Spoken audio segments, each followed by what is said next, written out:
Silent Departure. Part 1. The council chamber floated in the darkness of space like a massive crystal sphere. Inside, 12 different alien species sat in their designated seats, arranged in a perfect circle. The chamber was designed to make everyone feel equal, but Captain Dae-ho Kim knew better. Some species were far more equal than others here. He stood beside Ambassador Ji-woo Lee, watching as the council members whispered among themselves. Dr. Hana Park stood on his other side, her tablet recording everything. They were the only three, humans in a room filled with creatures who had been traveling between stars for thousands of years. Humanity had only joined the council 40 years ago, and most of the elder races still saw them as children playing at galactic politics. The High Arbiter, a floating creature that looked like a jellyfish made of light, finally spoke. Its voice echoed through translation devices embedded in the walls. The council recognizes the human delegation. You have been summoned to answer serious charges. Ji-woo stepped forward calmly. She wore a simple dark suit, nothing fancy or decorated.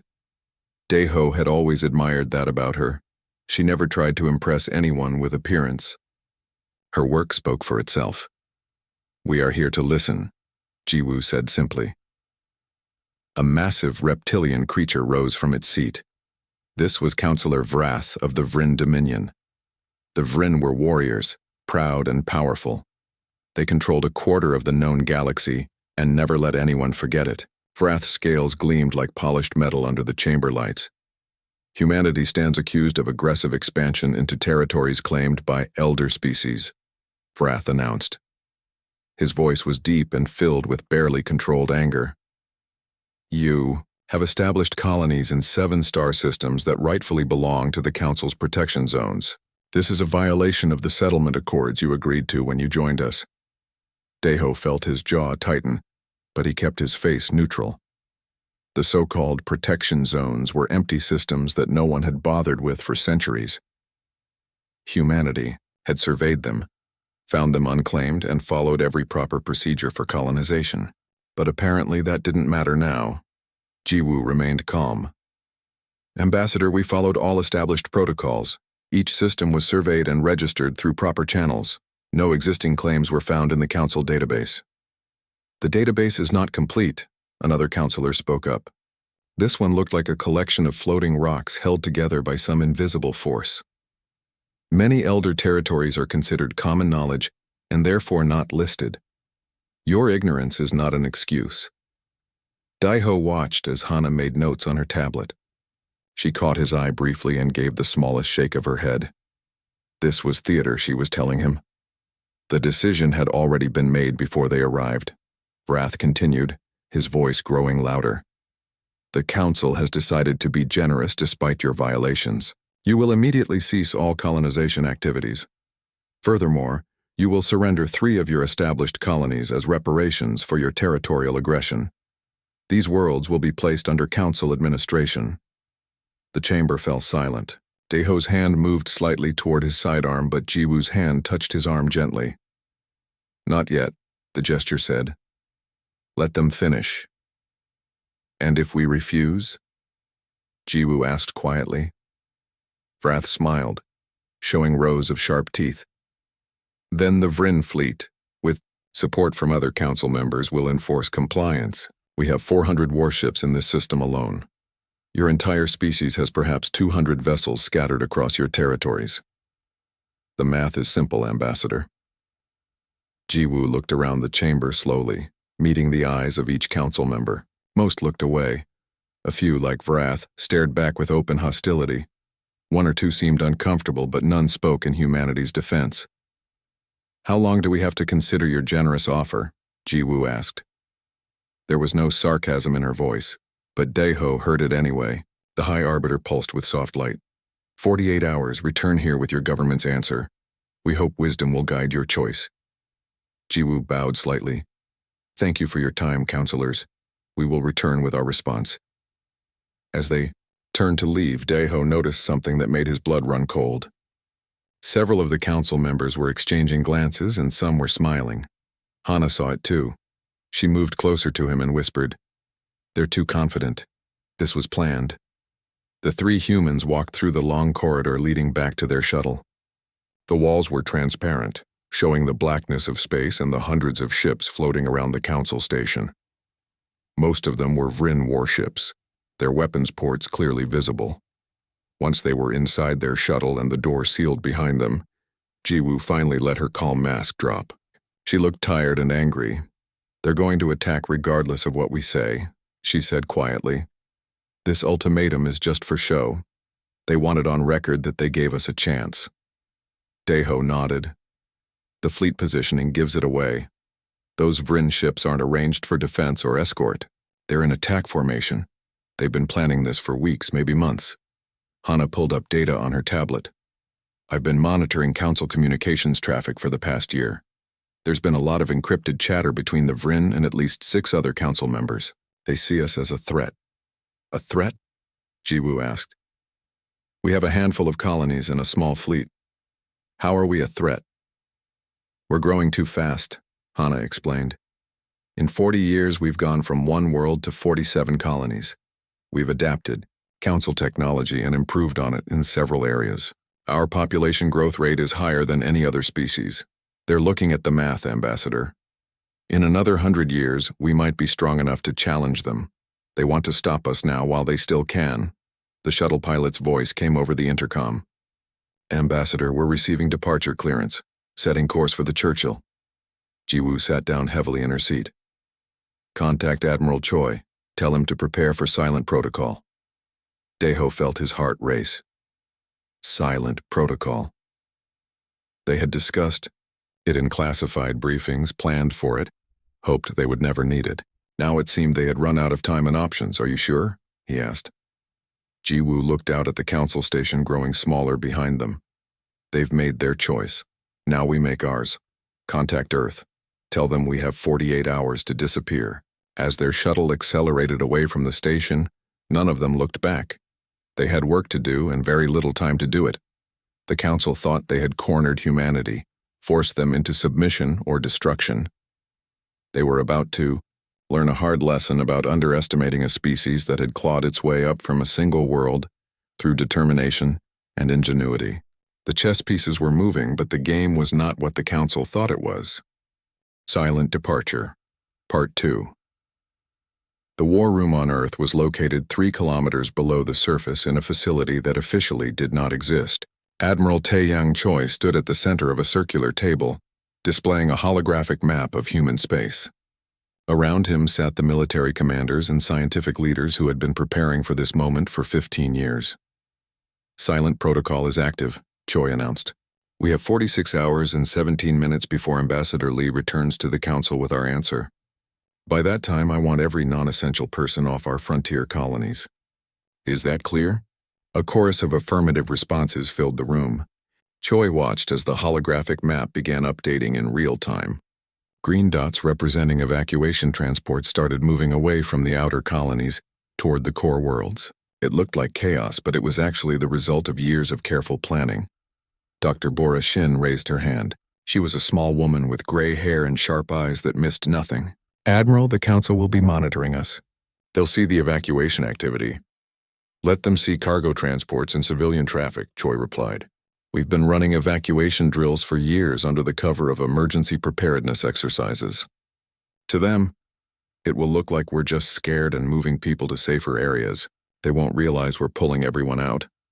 Lieutenant Young-Soo Han, the intelligence officer, pulled up another display. "Sir, we've confirmed that the Vrin fleet is positioning for a strike. Not just the ships at the council station.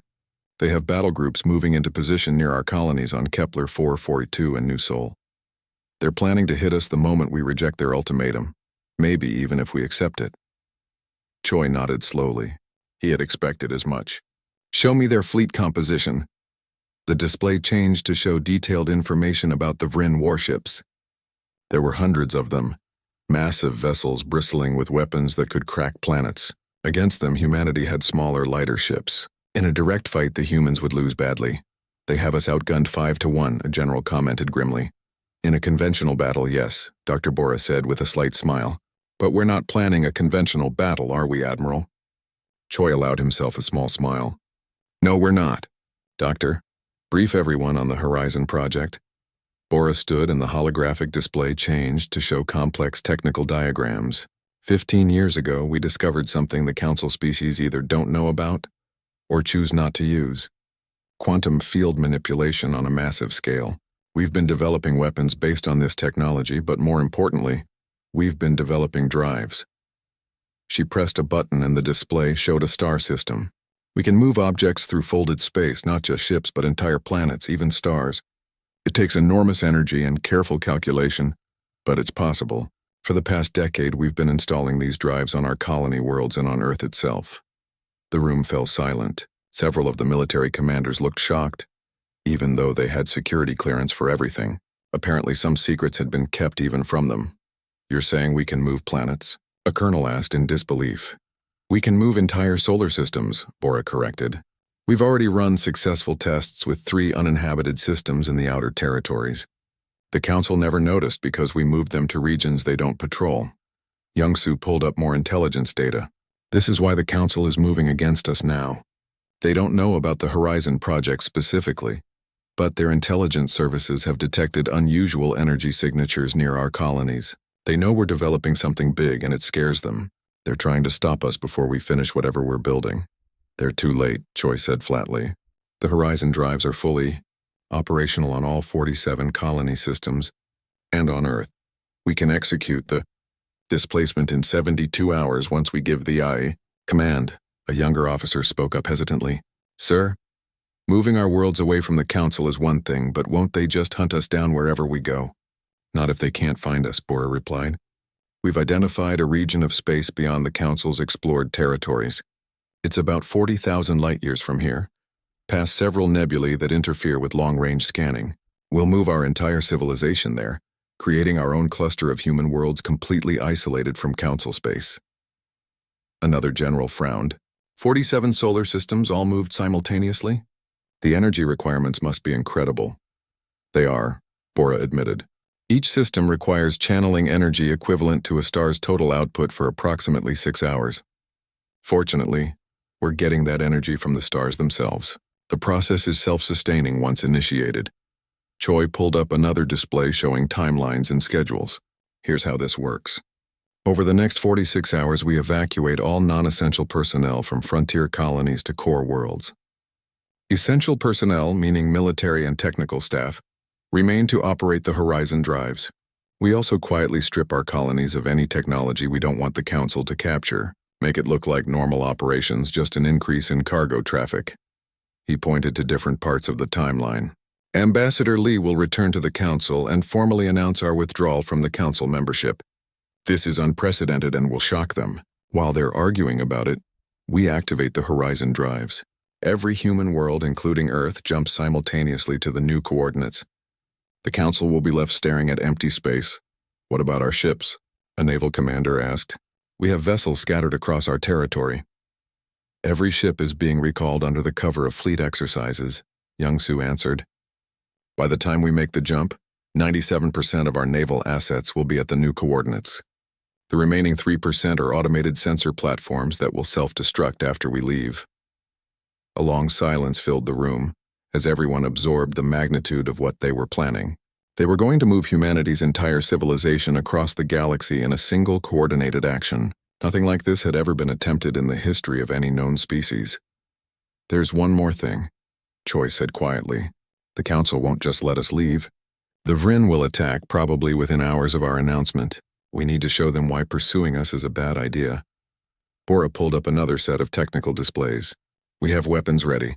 Gravitational shear bombs that can tear ships apart without explosions, quantum torpedoes that bypass conventional shields, and our ships have quantum stealth capability that makes them effectively invisible until they attack. We're not trying to destroy their fleet, Choi emphasized. We're going to disable it, leave them stranded but alive. We want them to remember what happened, to take the message back to the Council. The message is simple, leave us alone. Youngsu checked his datapad. Sir, evacuation transports are ahead of schedule. The colony on New Sol reports 80% civilian evacuation complete. Good. Keep me updated every hour. Choi looked around the room at all the faces watching him. I know this seems impossible. I know it seems crazy. But humanity has always done the impossible. We went from wooden ships to starships in just a few centuries. We've faced extinction events, wars, plagues, and disasters, and we're still here. This is just another challenge, and we will meet it. He straightened, and his voice grew stronger. In 46 hours, the Council is going to learn a lesson. They think we're weak because we're young. They think they can push us around because they have bigger fleets and older civilizations. They're wrong. We're leaving, but we're leaving on our terms. And if they try to stop us, they'll regret it. Around the table, men and women nodded with determination. They had work to do and not much time to do it. Across human space, millions of people were about to pack up their lives and move to a new home among distant stars. It was the greatest evacuation in human history, and somehow they had to make it look routine. The clock was ticking. Silent departure. Part 3 Ambassador Ji-Woo Lee walked into the council chamber alone. Behind her, the doors sealed with a quiet hiss. She had left Captain Daeho and Dr. Hana aboard their ship this time. What she was about to do, she needed to do by herself. The 12 council species watched her approach the center of the chamber. Some looked curious, others bored. Counselor Vrath looked hungry, like a predator waiting to pounce. He thought he knew how this would end. They all did. The council recognizes the human delegation, the High Arbiter announced. Have you returned with your government's decision? Ji-Woo stopped in the center of the circular room. She looked small standing there. One human among beings whose civilizations had existed for thousands of years. She wore the same simple dark suit as before. No weapons, no guards, no display of power. Just one woman with a message to deliver. I have, she said clearly. But before I deliver Earth's response, I would like to ask the Council a question. The High Arbiter pulsed with light. You may speak. Do you know what humanity values most? Ji-Woo asked. Her voice was calm, almost conversational. Several council members shifted in their seats. This was not what they expected. Vrath's eyes narrowed suspiciously. Your question is unclear, the High Arbiter responded. Ji-Woo smiled slightly. Let me explain then. We value many things. Knowledge, progress, family, art. But above all else, we value the freedom to choose our own path. The freedom to decide our own future without someone else dictating terms to us. That freedom is worth more to us than peace, more than prosperity, more than life itself. She paused, letting her words sink in. Humanity has a long history of fighting for that freedom. We've fought wars against tyrants, resisted empires, overthrown dictators. We've paid terrible prices for our independence, but we've always considered it worth the cost. Vrath stood up, his patience clearly exhausted. Enough philosophy, Ambassador. What is your answer? Will you comply with the Council's demands or not? Ji-Woo turned to face him directly. No, Counselor. We will not surrender our colonies. We will not cease our expansion. And we will not accept the Council's authority over our civilization any longer. The chamber erupted in noise. Council members spoke over each other in a dozen different languages. The High Arbiter's light flickered rapidly, trying to restore order. This is an act of rebellion, Vrath roared. You are declaring war on the Council. No, Ji-Woo said loudly, cutting through the chaos. We are not declaring war. We are declaring independence, effective immediately. Humanity is withdrawing from the Galactic Council. We no longer recognize your authority over us. The noise stopped abruptly. In 10,000 years of Council history, no member species had ever voluntarily withdrawn. The very idea was unthinkable. You cannot simply leave, another counselor sputtered.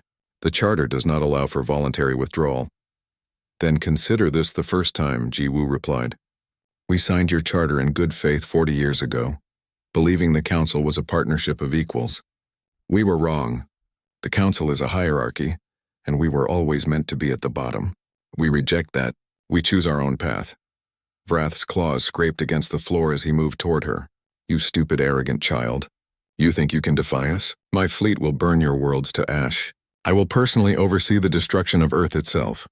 Ji-Woo did not step back. She met his gaze calmly. You can try, Counselor. But I should warn you, we are not the helpless children you think we are. We have prepared for this possibility. We knew this day might come. Prepared. Vrath laughed, a harsh sound like rocks grinding together. You have 200 ships. I have thousands. Your preparation is meaningless. We warned you, Ji-Woo said quietly. You should have listened. She reached into her pocket and pulled out a small device. With a press of her thumb, a holographic display appeared above it, visible to everyone in the chamber. It showed a real-time star map of human space. "What you're about to witness has never been done before," Jiwoo said. "My government wanted the council to see this to understand what you've pushed us to do." As they watched, something impossible happened. The stars representing human colonies on the holographic map began to disappear, not one at a time but in groups. Within seconds, 47 human colony systems had vanished from the display. "What is this trick?" Vrath demanded. "No trick," Jiwoo replied. "Those systems are gone. We've moved them. Every human colony, including Earth itself, has just jumped to coordinates 40,000 light-years from here. We are no longer in council space. We are no longer your neighbors. We are leaving." The chamber fell into stunned silence. Even Vrath seemed speechless for a moment. "Impossible," someone whispered. "Humanity has been developing quantum field displacement technology for 15 years, Jiwoo explained. "We can move objects through folded space. Not just ships, but planets, entire solar systems. We kept it secret because we knew the day would come when we might need it. That day is today." She looked around at all the shocked faces. "The 3 colonies you demanded we surrender? Empty. We evacuated them yesterday. The infrastructure is intact if you want it, but there's no one there. All our people, all our technology, all our military assets have been relocated beyond your reach." The High Arbiter finally found its voice. "This is unprecedented. The implications are staggering." "The implications are simple," Jiwoo said firmly. "Humanity is leaving. We're taking our civilization far from yours. You will never find us unless we want to be found. We're done with the council, done with your politics, done with your threats." Vrath's shock turned to rage. "I will hunt you across the galaxy. I will find every single human and destroy them."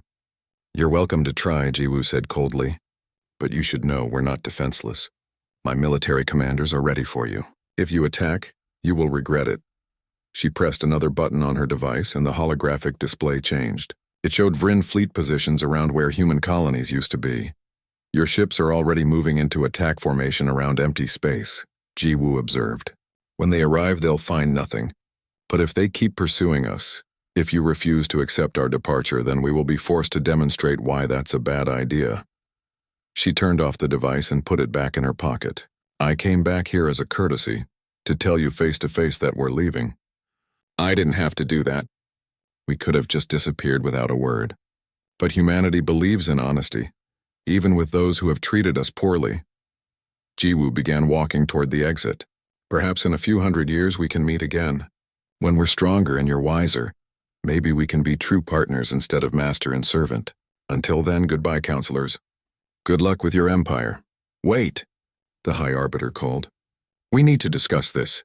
There are treaties, agreements, procedures." Jiwoo stopped at the door and looked back over her shoulder. "Send any official communications to the coordinates we're about to transmit. If we feel like responding, we will. If not, take the hint and leave us alone." The doors opened and she walked through them. Behind her, chaos erupted in the council chamber as species began arguing with each other, blaming each other, trying to understand what had just happened. Outside, Daeho and Hana were waiting with the shuttle. As Jiwoo boarded, Daeho gave her a concerned look. "How did they take it?" he asked. "About as well as expected," Jiwoo replied tiredly. "Vrath is going to attack, probably within the hour." "Then it's a good thing Admiral Choi is ready for him," Hana said. Their shuttle lifted off from the council station for the last time. Jiwoo looked back at the massive crystal sphere growing smaller behind them. She had meant what she said. Maybe in a few centuries humans and the council could meet again as equals. But for now, humanity needed to stand alone, to prove they could survive and thrive without anyone's permission. The real test was just beginning. Silent Departure. Part 4 Fleet Commander Seojin Ryu stood on the bridge of the human warship Indomitable, watching the massive Vryn armada approach through the darkness of space. Her tactical display showed 3,000 enemy vessels, the largest war fleet assembled in Council history. They were heading toward coordinates where Earth used to be, and they were ready for battle. "Status report," Seojin said calmly. "Enemy fleet will reach our position in 30 minutes, her tactical officer replied. "They're maintaining attack formation. Weapons are hot." "They're not here to talk," Seojin nodded. She had expected nothing less from Counselor Vrath. The man was too proud to simply accept humanity's departure. He needed to strike back to punish them for their defiance. He was about to learn a very expensive lesson. "All ships maintain quantum stealth," she ordered. "They can't see us yet. Let's keep it that way until we're ready." The human fleet consisted of only 400 vessels, but they were spread across a massive area of space in a pattern that would be invisible to Council sensors. The Vryn Armada was walking into a trap, and they had no idea. On the bridge of the Vryn flagship destroyer of worlds, Counselor Vrath studied the displays with growing confusion. His ships had reached the coordinates where Earth's solar system should be. There was nothing there. Not just empty, but actually nothing. No planets, no star, not even debris. "Scan the entire sector," he commanded. "They must be hiding nearby." His science officer worked the controls, then looked up with a bewildered expression. "Sir, there's no sign of any human presence within 10 light years. The entire system is just gone. Not destroyed, not hiding. Actually gone." "That's impossible," Vrath growled. "They cannot move stars. No species has that technology." "Apparently the humans do, sir," his second-in-command said quietly. Vrath's claws dug into his command chair. The human ambassador had told the truth. They had actually moved their entire civilization. The audacity of it made his blood boil. No one defied the Council like this. No one. "They had to leave a trail," Vrath insisted. "Energy signatures, quantum disturbances, something. Find it. We will hunt them to the edge of the galaxy if necessary." While the Vryn fleet searched empty space, Seo Jin was preparing her strike. Her ships were positioned above, below, and around the enemy armada. They had weapons the Council didn't know existed, and she was about to demonstrate them. "Target their command vessels first," she ordered. "I want their flagship disabled but not destroyed. Kill their communications and propulsion. Leave weapons intact so they know we're showing mercy." Her weapons officer looked up. "Commander, that's a very precise attack. We'll have to drop stealth to target that accurately." "I know," Seo Jin replied. "That's the point. We want them to see us, just not until we're ready to fire." She waited, watching the tactical display as the Vryn fleet spread out in their search pattern. They were getting frustrated, making mistakes, losing their tight formation. "Perfect. All ships, drop stealth on my mark," Seo Jin said. "Fire one volley, then re-engage stealth and reposition. Let's show them what a real ambush looks like." The mark came, and suddenly 400 human ships appeared on every Vryn sensor at once. They materialized from empty space, already in firing position, weapons locked on target. "Fire!" Seo Jin commanded. The human ships unleashed weapons that the Council had never seen. Gravitational shear bombs that created localized distortions in space-time, literally tearing enemy vessels apart without explosions. Quantum torpedoes that phased through conventional shields as if they didn't exist. Energy beams that disrupted power systems on a molecular level. In 6 seconds, the entire command structure of the Vryn Armada was crippled. 30 flagship-class vessels went dark, their engines offline, their communications severed. The Destroyer of Worlds itself took 3 direct hits and began drifting, powerless. Then, as quickly as they appeared, the human ships vanished again into quantum stealth. On the bridge of his disabled flagship, Vrath struggled to understand what had just happened. Emergency lights cast red shadows across the command center. Smoke filled the air from overloaded systems. His crew was shouting reports, but half the stations were offline. "Damage report," Vrath demanded. "Engines offline," someone called out. "Main power at 15%. Weapon systems are functional, but we have no targeting. Communications are down across the fleet. Sir, we're blind and dead in the water." Vrath slammed his fist against the armrest. "How many ships did we lose?" "None destroyed, sir. But at least 400 vessels are showing major systems failures. Another 1,000 have taken damage. They hit us everywhere at once." "Where did they go?" Vrath roared. "Find them." But the human ships were gone, hidden in quantum space where Council sensors couldn't detect them. Seo Jin watched the chaos in the Vryn fleet from her invisible position. They were scattered, confused, trying to regroup without communications or leadership. "Phase 2, she ordered. "Begin surgical strikes. Target their escort vessels. Remember, disable, don't destroy. We're teaching a lesson, not committing a massacre." Over the next 3 hours, the human fleet conducted a masterclass in asymmetric warfare. They would appear, strike with devastating precision, and vanish before the Vryn could respond. They separated the enemy fleet into smaller groups, cutting them off from each other, destroying communication relays and sensor arrays. The Vryn tried to fight back, but they couldn't hit targets they couldn't see. Their massive weapons meant for ship-to-ship combat were useless against enemies that phased in and out of normal space. It was like trying to fight ghosts. Counselor Thesara, a more cautious member of the council, watched the battle reports from her homeworld with growing horror. The Vryn were not just losing, they were being systematically dismantled, and according to the reports, the humans were deliberately avoiding fatal strikes. They were disabling vessels, not destroying them. "This is not how primitives fight," she said to her advisors. "This is sophisticated, restrained, purposeful. They're sending a message." "What message?" one advisor asked. "That they could destroy the fleet if they wanted to, but they're choosing not to," Thesara replied. "They're showing mercy, and by showing mercy, they're demonstrating power. It's a masterful strategy." Back in the battle zone, Seo-Jin was preparing the final phase of the operation. The Vryn fleet was scattered across 100,000 kilometers, half their ships disabled, the rest too confused to mount any organized defense. "Send the message," she told her communications officer. A transmission burst through every channel, overriding whatever communications the Vryn fleet had managed to restore. Admiral Choi's voice echoed across 3,000 disabled or damaged vessels. "This is Admiral Tae-Yang Choi of the Human Defense Forces. Your fleet is defeated. We have disabled your command structure and crippled your ability to fight. We could destroy every ship here, but we choose not to. Humanity does not seek your destruction. We seek only to be left alone." There was a pause, then Choi continued. "We are transmitting coordinates to the Council. Send rescue ships for your people. We will not interfere with evacuation efforts. Consider this a lesson, counselors. We are leaving your part of the galaxy. Do not follow us. Do not seek us. Do not threaten us. If you do, the next demonstration will not be so gentle." The transmission ended. Seo-Jin gave one final order. "All ships execute jump coordinates. Leave them here. They have a lot to think about." The human fleet vanished, leaving the broken Vryn armada floating in empty space where Earth used to be. They had come hunting for prey and found predators instead. It would take weeks for rescue ships to arrive. Weeks for them to limp home in shame. On his powerless flagship, Vrath stared at the empty space around him with burning hatred. But beneath the hatred was something else, something he had never felt before when facing an enemy. Fear. Real fear. The humans were far more dangerous than anyone had imagined.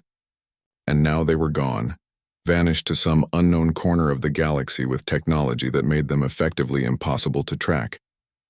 The Council had made a terrible mistake. They had pushed humanity too hard, too fast, and now they had created something they couldn't control. An independent human civilization with advanced technology and the will to use it. The war was over before it really began. But the victory belonged to the species everyone had underestimated.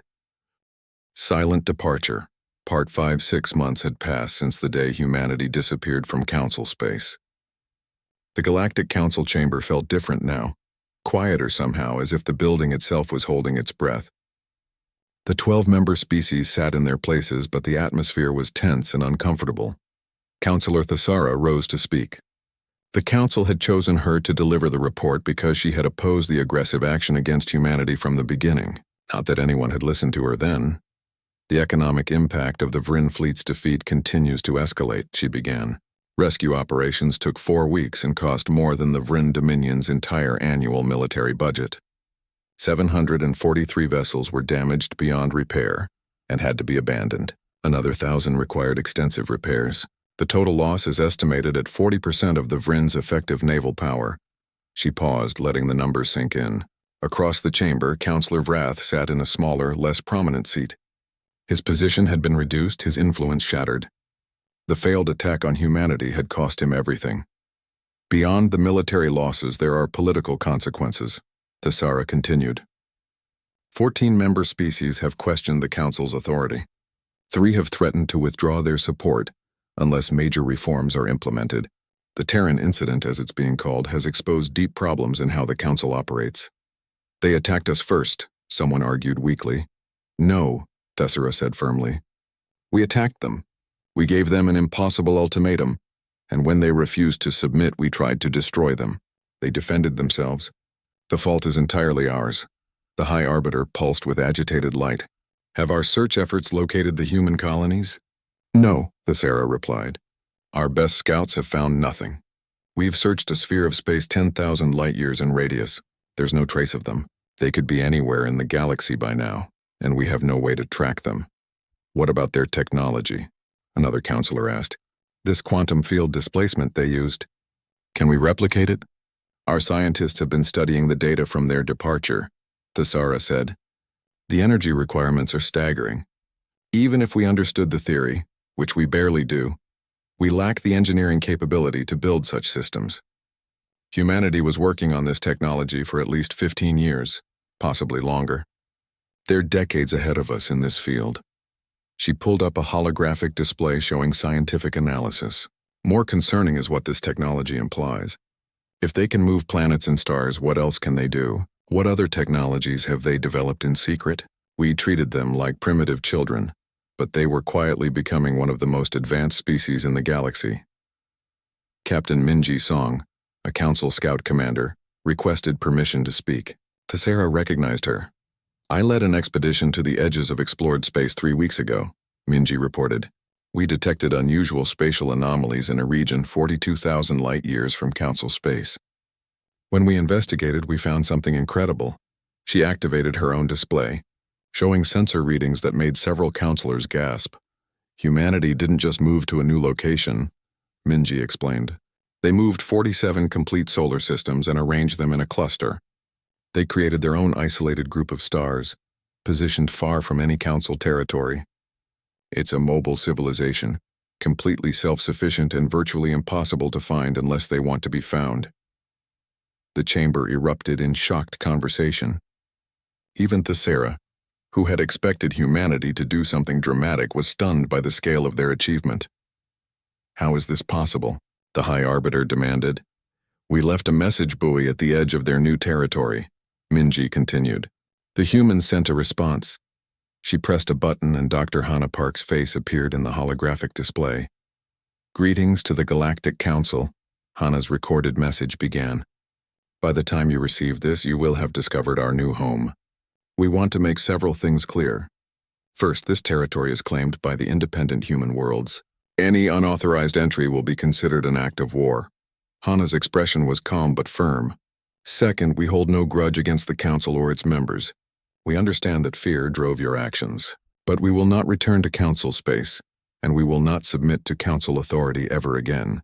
We have chosen independence, and we will defend that choice with every resource we possess. The recording shifted to show technical diagrams. Third, we want you to understand what you're dealing with. The quantum displacement drives you witnessed are just one of our technologies. We can move our entire civilization again if necessary. We can relocate every 6 months if we need to. You cannot corner us. You cannot besiege us. You cannot predict where we'll be. Hannah's face returned to the display. Finally, we want to express hope for the future. In a few centuries, when both our civilizations have matured, perhaps we can meet again as equals rather than as master and subjects. We would welcome that day. Until then, we ask that you respect our independence and stay out of our space. This is the only warning you'll receive. The recording ended, leaving the council chamber in silence. Thesara looked around at all the stunned faces. This is the new reality. Humanity has effectively removed itself from galactic politics. They've created their own isolated nation of mobile star systems. We cannot threaten them, cannot control them, and cannot even reliably locate them. This is unacceptable, Vrath growled from his reduced seat. We cannot allow a rogue species to operate outside council oversight. We have no choice, Thesara replied coldly. Unless you want to send another fleet to be humiliated? The first defeat cost you your position, Vrath. A second would cost you far more. Vrath's scales flushed with anger, but he said nothing. He knew she was right. A younger counselor spoke up hesitantly.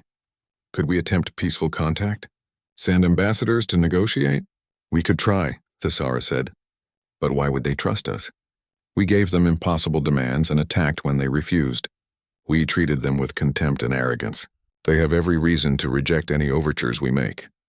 The High Arbiter dimmed thoughtfully. What do you recommend, Counselor?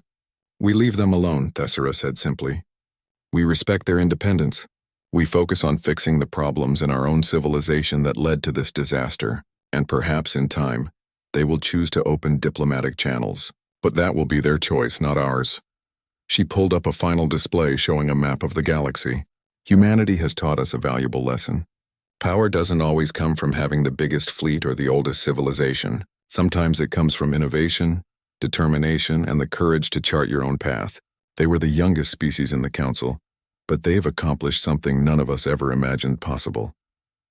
They've also exposed our weaknesses, another counselor admitted. If one young species could develop this technology in secret, what are others working on that we don't know about? How many other species are quietly preparing to leave the council? The question hung in the air, unanswered. The truth was that the council's authority had been built on the assumption that member species needed the council more than the council needed them. Humanity had shattered that assumption. They had proven that independence was possible, and they had made it look easy. This changes everything, Thessera concluded. The council must reform or face the possibility of more departures. We need to become true partners with member species, not rulers. We need to respect their autonomy and sovereignty. If we don't learn from this, the council itself may not survive another century. Far away in their new home, Ambassador Jiwoo Lee stood on a balcony looking up at a completely new night sky. Earth had been successfully relocated, along with all 46 colony systems. The Horizon Project had worked perfectly. Humanity now had its own corner of the galaxy, isolated and secure. "Do you think they'll come after us again?" Captain Daeho asked, joining her on the balcony. "Eventually, maybe," Jiwoo replied, "but not soon. We hurt them badly, and more importantly, we scared them. They thought they knew the limits of what was possible. We showed them they were wrong. Was it worth it?" Daeho wondered. "All this effort, all this risk just to be independent?" Jiwoo smiled. "Our ancestors crossed oceans in wooden boats just to be free. They walked across continents, survived in deserts and frozen wastelands, all for the chance to build something of their own.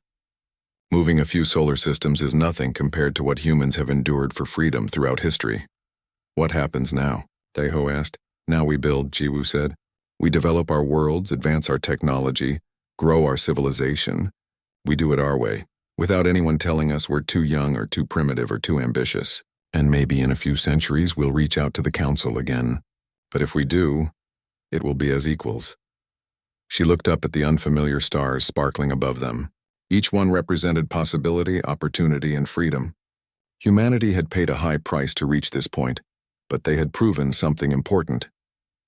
They had shown that a species didn't need anyone's permission to thrive, that independence was worth fighting for, and that underestimating humanity was always a mistake. The silent departure, as it would come to be known in galactic history, wasn't an ending. It was a beginning.